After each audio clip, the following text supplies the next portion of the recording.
She was told never to look him in the eye, never to speak unless spoken to, and under no circumstance was she allowed near the kitchen after midnight. But Emily crossed the line, quite literally, when she tiptoed across the marble floor at 1:07 a.m. barefoot, and shivering following the faint sound of something breaking. She thought it might have been a dish, maybe the wind through the drafty windows of the mansion. Or maybe, just maybe, it was her imagination playing tricks on her again. But when she pushed open the double doors leading to the dimly lit kitchen, it was not broken glass she found. It was him, Damien Cross, cold billionaire, infamous recluse. The man no one truly saw even in the daylight, now sitting alone on the kitchen floor, his back against the fridge, his button-down shirt soaked through with sweat. His right hand was clenched in a fist, blood trickling from between his fingers. And his eyes, those eyes always so unreadable, were wide and stormed with something that made her stomach twist. Fear, not of her, of himself. Emily froze. Her first instinct was to back away, to pretend she had never seen him like that. She was just the maid after all. One with no voice, no name, and absolutely no permission to witness the unraveling of a man like him. But he looked at her, and he did not tell her to leave. He did not curse or threaten or call his assistant to have her fired. He just stared, breath shallow, shoulders trembling, blood still dripping, forming a red crescent on the pristine white tiles. She walked forward, slowly, like approaching a wounded animal, then knelt beside him. His voice came out cracked. "No one touches me without asking, ever." Emily met his eyes, and something in her softened. Not pity, recognition. Then maybe someone should start asking what you need. She reached for his hand. He flinched, but did not pull away. She gently uncurled his fingers and saw the shard of broken glass lodged near his palm. A whiskey tumbler now shattered on the floor beside him. She removed the shard with slow, steady movements, then wrapped his hand with the cloth from her apron. "You should be in bed," he said. His voice was hollow. "So should you." Silence stretched between them, heavy, fragile. Emily noticed then that his bare feet were trembling slightly against the cold tile, that the sleeves of his shirt were damp with sweat and wine, that whatever war he had been fighting in his mind, he had lost. "What did you hear?" he asked finally. "Nothing," she replied. Just the sound of something breaking.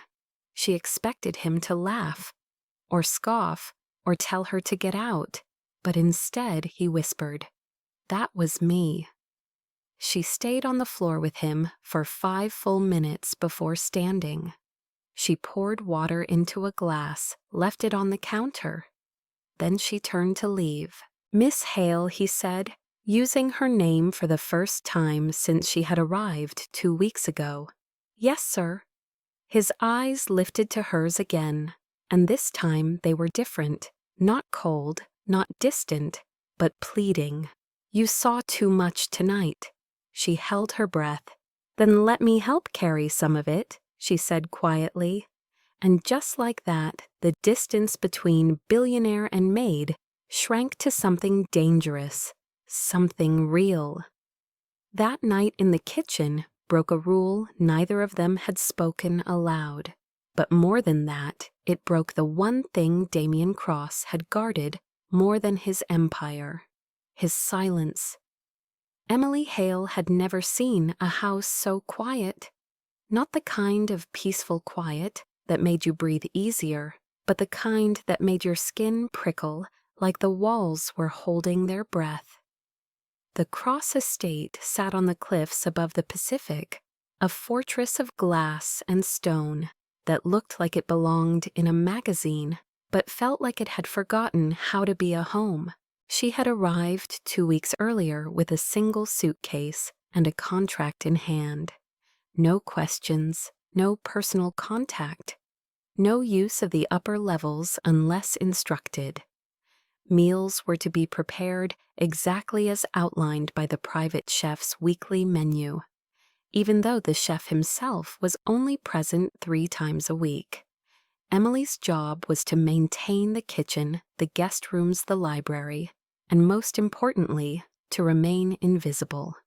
She had taken the job because it paid 5 times more than any position she had ever had. Because her little sister was 1 semester away from dropping out of college if tuition didn't get paid.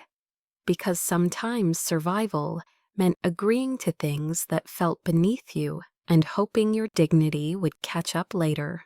What she had not expected was to never see the man who owned it all, Damien Cross, billionaire, CEO of Crossline Industries, a man made of rumors and shadows. He had not spoken to her directly since the day she arrived. Instructions came via his assistant. Changes in routine were sent by text message through the house system. She had thought maybe he traveled constantly, too busy to interact with staff, but that was not the case. Damien was always there. She would catch glimpses of him on the upper landing walking silently like a ghost. He worked in the study late into the night. The sound of classical piano sometimes drifted through the walls. Once she had heard him shouting in his sleep, only for the house to return to silence seconds later. She never mentioned it. Emily had grown up learning when to speak and when to stay silent. She was not raised in privilege, not surrounded by money or warmth. Her mother had died when Emily was 11, her father had faded into addiction and anger, and she had raised her younger sister from a couch in a borrowed living room. Her hands knew what it meant to scrub away someone else's mess, while keeping her own grief hidden beneath chipped nails and raw knuckles. Yet there was something about this house that unsettled her more than poverty ever had. The stillness, the pristine surfaces, the absence of laughter. Everything about Damien's world was designed to keep people out. But Emily had never been good at staying in her place. She started leaving little touches. A folded napkin shaped like a bird beside the breakfast tray. A single sprig of rosemary added to the lamb. She did not know if he noticed until one day she found a handwritten note beside the sink. Bold flavor, keep it, no signature, just that. The first crack in the wall. She had reread the note 5 times before hiding it in her pocket. That tiny gesture felt more intimate than if he had spoken to her out loud. It was the beginning of something neither of them acknowledged. She began to hum as she cleaned. Not loud, just enough to fill the space. Sometimes she would feel eyes on her from the staircase above, but when she turned, no one was there. At night, she left out extra water beside his evening glass of scotch. In the morning, the glass would be empty, the water untouched. Still, she refilled it. Rituals meant something even if they were one-sided. Then came the night she found him on the floor, and everything shifted. Now she was not sure if she was meant to be invisible anymore. She had seen the man behind the empire, and for the first time, Emily began to wonder if the walls of this house were not just built to keep people out, but to keep something broken inside.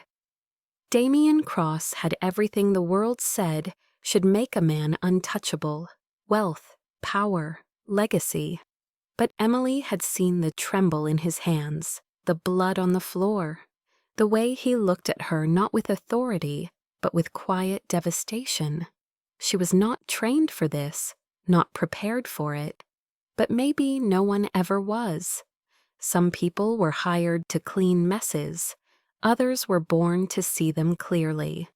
And Emily, against all logic, was starting to see him. It began with the smallest of gestures. A fresh cup of tea waiting near the study door. A second fork placed beside the untouched dinner plate.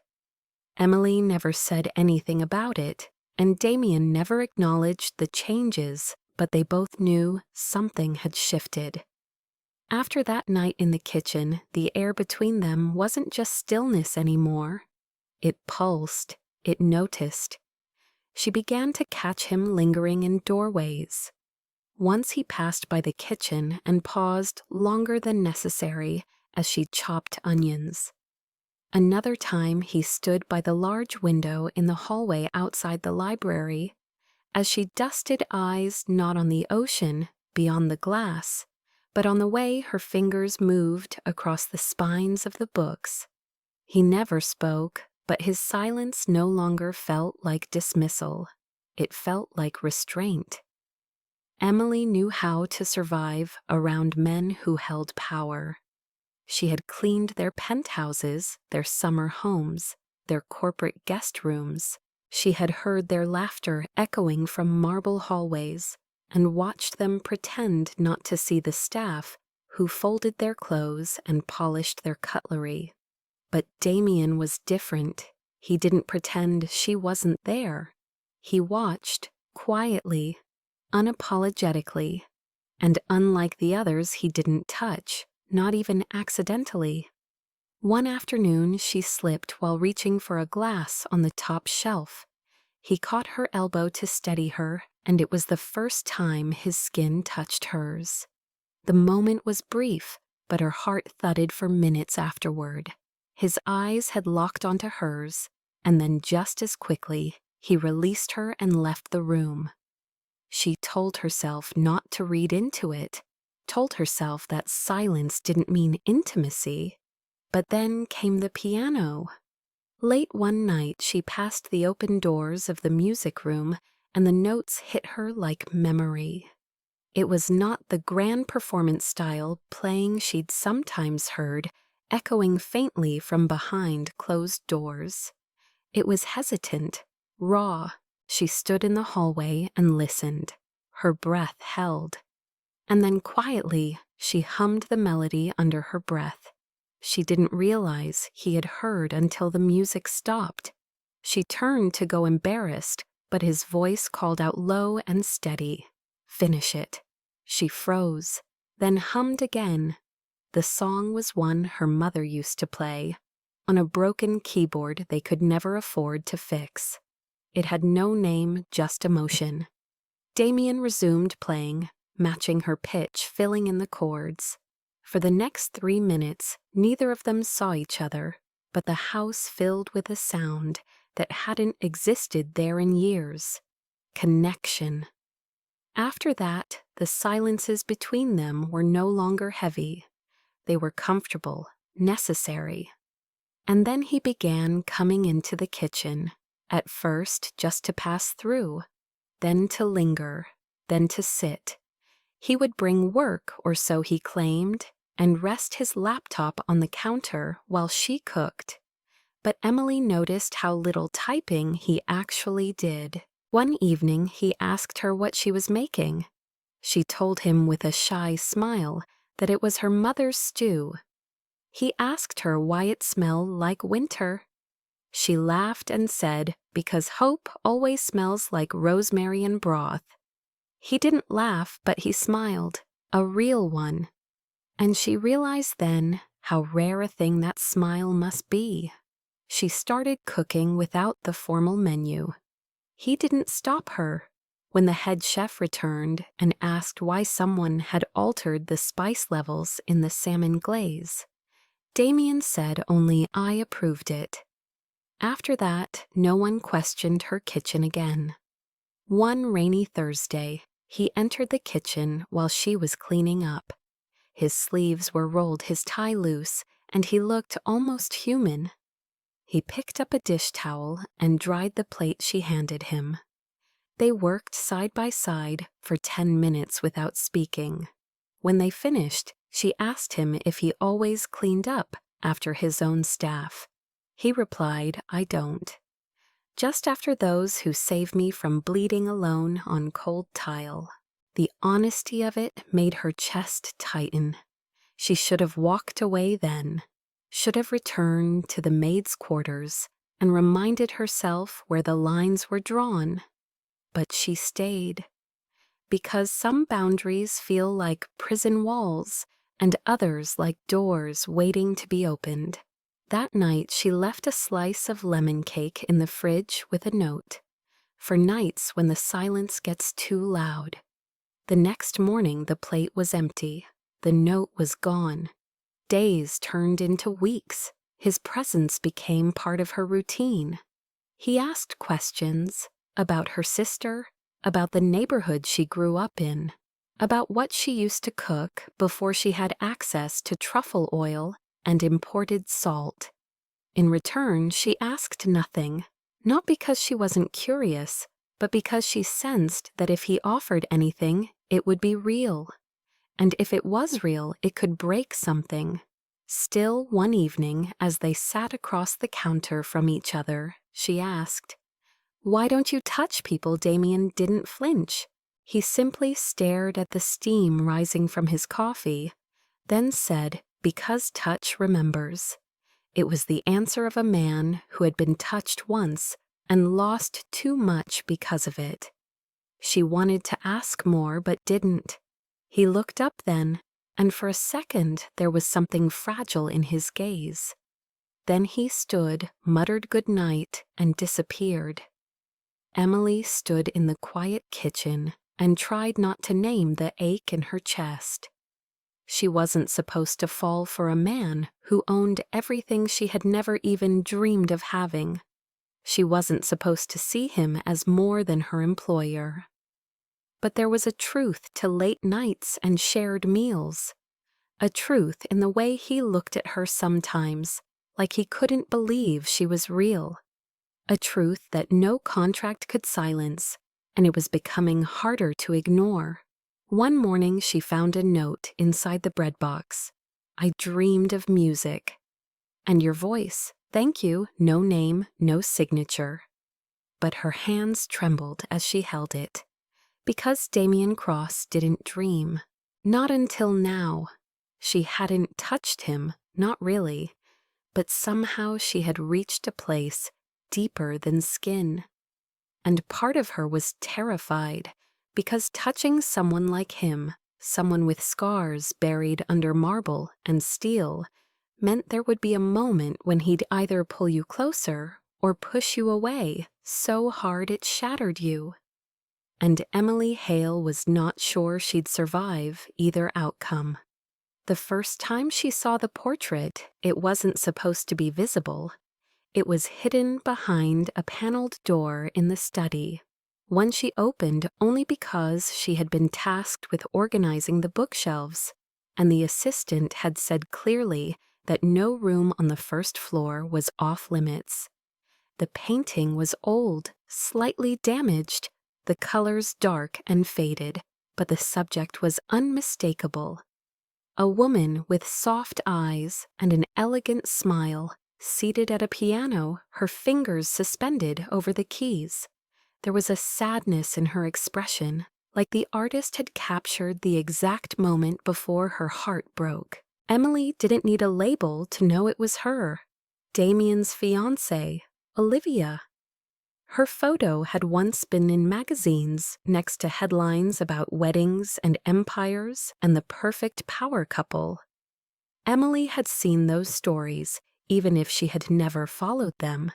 She was just a teenager when the scandal broke. Damien's younger brother, caught in a tabloid scandal involving Olivia money and betrayal that shattered the public image of the Cross family. Olivia had died soon after in a car accident no one could explain. Some called it suicide. Others said it was distraction. Either way, Damien had disappeared from the world for nearly a year after that. When he returned, he was colder, harder, and the silence that followed him became legend. Emily closed the cabinet slowly and stepped back, guilt simmering in her chest. She hadn't meant to snoop, but something about the woman's face stayed with her. That night she found Damien in the music room, the lights dim, the piano untouched. He didn't look at her when he spoke. "You found the portrait." She said nothing. She didn't deny it. He stood his back rigid. "Everyone has a story they want to bury under marble. That one is mine." She stepped closer, hesitant. "You don't have to explain, I know, but I think I want to." He took a breath slow and shaky, as if exhaling pain from a place it had lived too long. "She was light, brilliant, smart in ways I wasn't. She didn't care about the company or the legacy. She just wanted to teach music to children and make pasta from scratch." He smiled faintly. "I tried to give her the world, but the world doesn't come without a price." His voice lowered. "My brother wanted what I had, and Olivia, she didn't deserve what happened. No one did." Emily listened every word, a piece of him she had never thought he'd give. "I tried to forgive them, but forgiveness doesn't fix betrayal, and grief doesn't make you worthy again. I stopped trusting my instincts, stopped believing in anything that couldn't be controlled." Emily's throat tightened. "Is that why you keep people out, so you don't lose them?" "No, I keep people out so I don't ruin them." There it was, the truth, raw and heavy. He was not afraid of pain. He was afraid of being the cause of it. And somehow that made her chest ache more. She reached for his hand, slowly, carefully. He didn't move, didn't flinch. Their fingers touched, just lightly. And he looked at her like she was holding a weapon and a cure all at once. "I'm not Olivia," she said. "I'm not trying to be, but you don't have to be alone in the dark, not unless you want to." Damien didn't answer, but he didn't pull away. The next morning, everything changed. The air in the house was heavier, almost expectant. Emily felt it before she saw it, a shift in rhythm. The head of staff returned unexpectedly. The assistant stopped meeting her eyes. The chef left without speaking. And then a letter arrived in her room. Termination of contract, effective immediately. No warning, no reason, just a date and time. Her hands shook as she read it. Her heart already knew who had ordered it. Damien didn't appear that day. Not in the kitchen, not in the music room, not anywhere. Emily packed her things in silence. She didn't cry, not until she reached the gate and turned back to look at the house where she had almost believed she could belong. He didn't come, didn't stop her, and that hurt more than anything. Back in her small apartment, the world felt louder. Her sister hugged her, oblivious to the storm Emily was hiding. She returned to her old job at a bakery, pretending that bread and early mornings were enough. Pretending she hadn't once seen a man begin to thaw, and wanted desperately to be the reason he finished. A week passed. Then 2. She told herself he wouldn't reach out, that he had closed that door for good. Then one evening, after closing the shop, she found an envelope taped to the bakery's door. Her name on the front. No postage, no signature. Inside was a photograph, the kitchen, the same kitchen where everything began. Except now it was filled with light, a vase of flowers on the counter, a plate of lemon cake on the table, a note beneath it, for nights when the silence gets too loud. Emily pressed the photo to her chest and sat on the bakery steps. She didn't know what it meant, didn't know if it was an apology or a memory or a plea, but she knew it was him. He hadn't forgotten, and he was still listening. 2 days later, another envelope arrived, this time with a letter. I thought distance would protect you, that erasing me would keep you safe, but it only kept me broken. You saw me, Emily, and I was terrified of what you'd see next. Please come home. No promises, no demands, just the kitchen, the music, and me. That night, Emily returned to the mansion. She didn't announce herself, just walked through the open front door and into the kitchen. Damien was already there, shirt sleeves rolled tight on hands, trembling as he set 2 cups of tea on the counter. She stepped inside. He looked up, and for the first time didn't look away. "I'm still scared," he said. "So am I." But this time they didn't run. The silence between them was different now, not the kind that created distance, but the kind that held space. Space for truth, space for pain, space for everything that hadn't been said. Emily stood in the doorway of the kitchen where it had all begun, and for a moment she just breathed. The lights were low warm, the smell of chamomile tea steeping in the air. Damien was barefoot, no suit, no watch, just a man waiting to see if the woman he'd pushed away would walk toward him again. She did, slowly, deliberately. He handed her the cup. Their fingers brushed. This time he didn't pull away. "I'm not good at this," he said. "I don't know how to do the part after someone stays." Emily sipped the tea. "Then maybe you let someone teach you." He smiled, tired but real. They talked for hours that night, about nothing and everything. He told her how he had fired her the morning after their almost touch in the music room, because his brother had called mocking him for getting too close to the help. He told her about the board, the pressure to keep the family name spotless, the expectations that strangled every piece of him. He told her that loving Olivia had once made him feel alive and then made him feel responsible for her death. Emily listened, her heart cracking wider with each confession. Then she told him her own truths, about growing up invisible, about learning to make herself small so men wouldn't take more than she was willing to give, about the way the silence in this house had mirrored the silence in her childhood, loud and full of ghosts. They were still talking when the sun rose. Damien made toast, burned it. Emily laughed, and he stared at her like the sound was sacred. For a while they were okay, more than okay. She stayed, not as staff, but as Emily. The kitchen became theirs. The music room was filled again. The piano keys learned her touch. Damien slept without wine. He touched her hand without flinching. He kissed her forehead before bed. For a while she believed it might last, until the gala.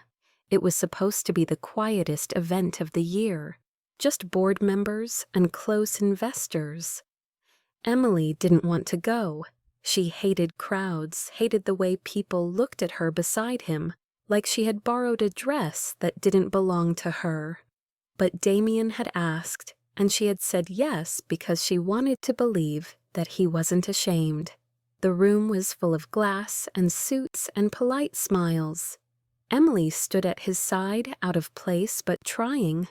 Damien kept a hand on her lower back, a small reassurance. But then his brother arrived, the younger Cross, all charm and venom. He pulled Emily aside just long enough to lean in and whisper, "You really think you're special? You're a replacement, a distraction. He'll never take you upstairs, never really let you in." Then he smiled and vanished into the crowd. Emily didn't say anything, not right away. But something in her shifted. That night back at the mansion, she sat in the kitchen waiting.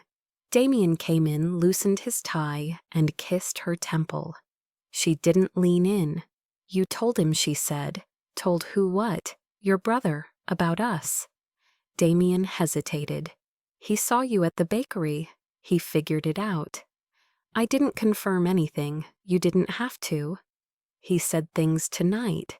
Things I shouldn't believe, but I do, because you still keep me down here. In this kitchen.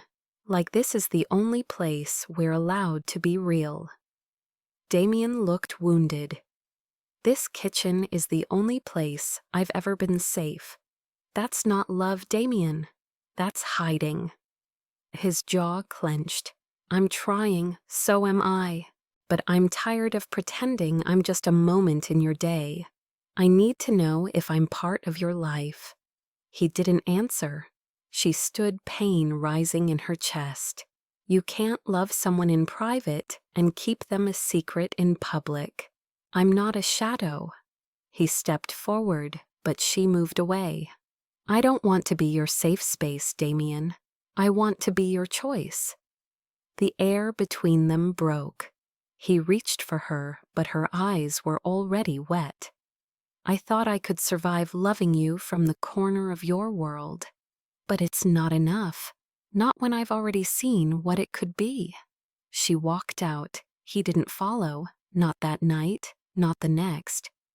Emily returned to the bakery, her hands busy, but her heart lost. Days passed, then weeks. She didn't hear from him.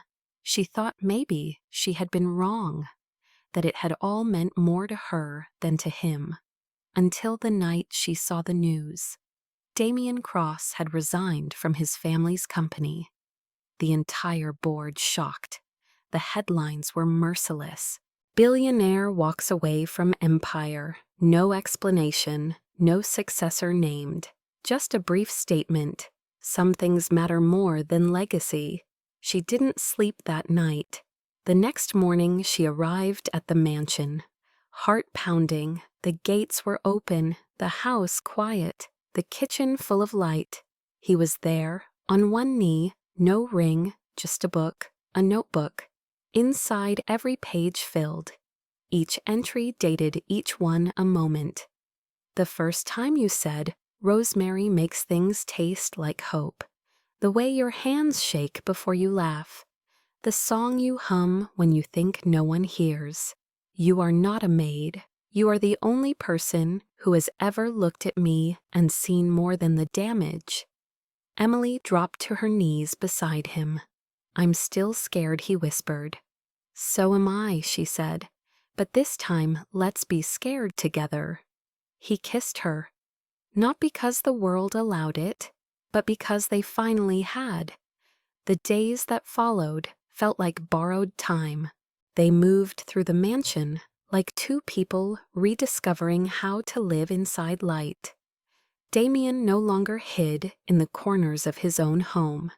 He spent mornings making burnt toast just to see Emily laugh. She sang while folding laundry barefoot on marble, leaving pieces of joy in every room she entered. For the first time in years, Damien stopped checking his watch every 10 minutes. He stopped avoiding mirrors. He stopped measuring his life in loss. But love, even when real, doesn't always come gently. It tests, it exposes. And one quiet Sunday morning it shattered. Emily had begun receiving offers. Word had spread about the bakery where the girl from nowhere made lemon cake that sold out by noon. A nonprofit offered her a space to teach cooking to underprivileged kids. A TV producer wanted her on a daytime show. She didn't ask for any of it, but it was hers, earned. Damien encouraged her, said he was proud, but his eyes told a different story, not jealousy, fear. The same fear that had always ruled him, the fear of not being enough, of being left. One afternoon, she walked into the kitchen to find him staring at an old contract in his hands, cross-line stock options, legacy documents. She watched him for a long moment before speaking. "You're thinking about going back?" He didn't answer. "You said you were done." "I was." "Then what's this?" He looked at her. "Nothing in this world is free, Emily. You think people will keep backing your program out of kindness. Eventually, they'll want a name, a sponsor, connections. I have those, you have you, and that should be enough. He flinched, but she didn't stop. I didn't love you because of your last name. I loved you in spite of it. But if you think stepping back into that boardroom is the only way to prove you're worthy of staying in mine, then we're still lost. Damien's voice was low. You don't understand how fast things get taken from you. You don't understand what it's like to have love and then lose it because you weren't good enough to protect it. Her chest ached. That's not what happened. Olivia made choices. So did your brother. That wasn't your fault. But pushing people away before they can leave, that's on you. The silence that followed was deafening. He set the papers down. I don't know how to be part of something if I can't control it.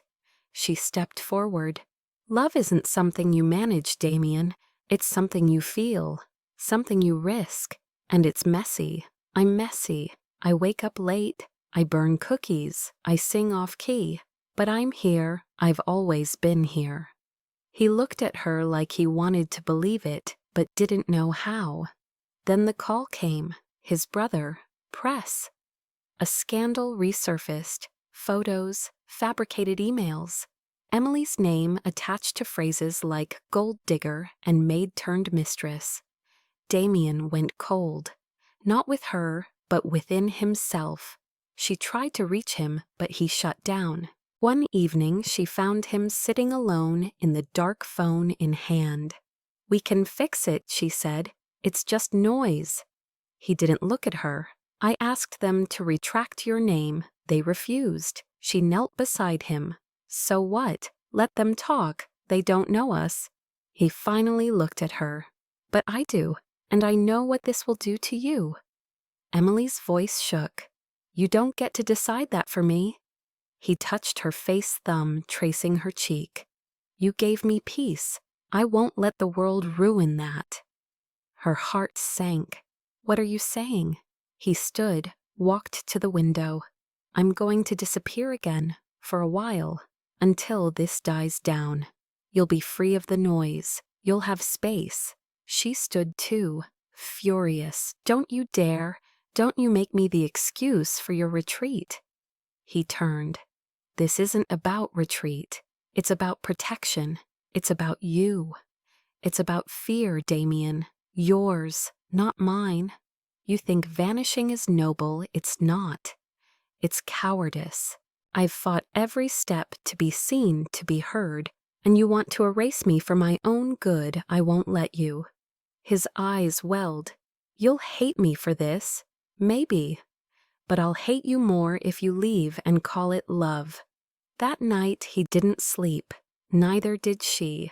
And in the morning he was gone. No note, no call, just absence. 1 week, 2. The headlines faded. Offers came in. The program launched without a big sponsor. Volunteers showed up. Kids laughed in the kitchen she built. And every night she checked her phone. And every night it stayed silent. Then 3 months later, a knock. She opened the door. Damien stood there, unshaven, eyes tired, hands empty. You said don't call it love if I leave. She said nothing. He stepped inside. I didn't disappear. I rebuilt, quietly, away from the noise. I bought the building next to yours, for the kids, for you. I put it in your name. Her breath caught. Why? Because I don't want to be the man who runs. I want to be the man who stays. I'm not fixed. I'm still scared. But if you'll have me, I want to be scared beside you.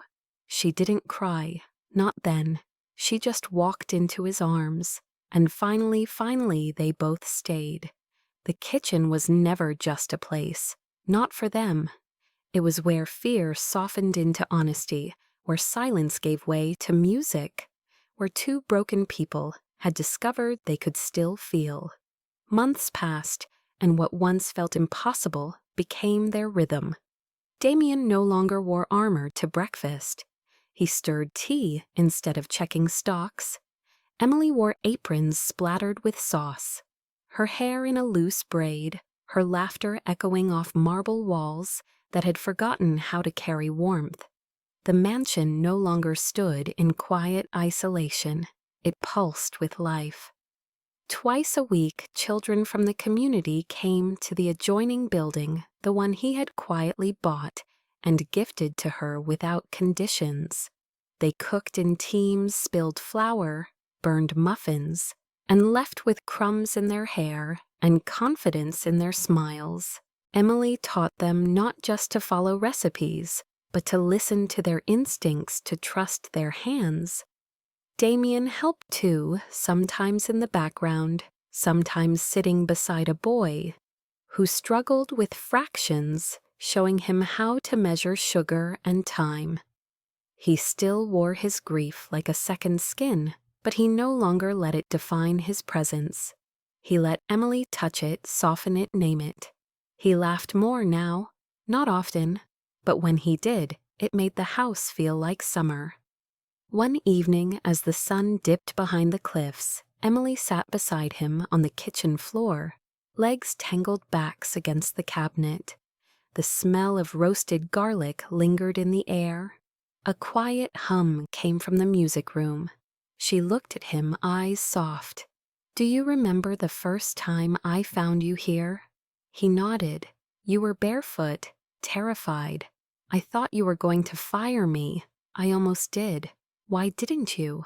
"Because for the first time in years, someone looked at me like I was human. Not a failure, not a headline, just a man." She reached for his hand. "You were never just a man. You were a home waiting to be found."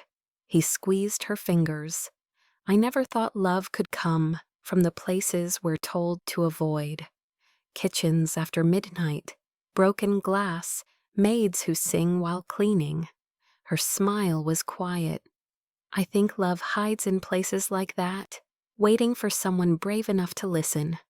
Outside, waves crashed softly. The sky burned orange. Inside, they sat in the room where everything had changed. No promises, no performance, just truth. Emily rested her head on his shoulder. "I used to think love had to be loud to matter, that it had to come with grand gestures and perfect timing.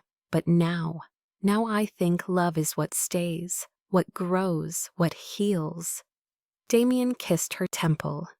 "You were the only thing in my life that didn't ask me to be more than I was. And somehow you made me want to be more anyway." They stayed there long after the sky turned black. Just two people, no longer afraid of being broken.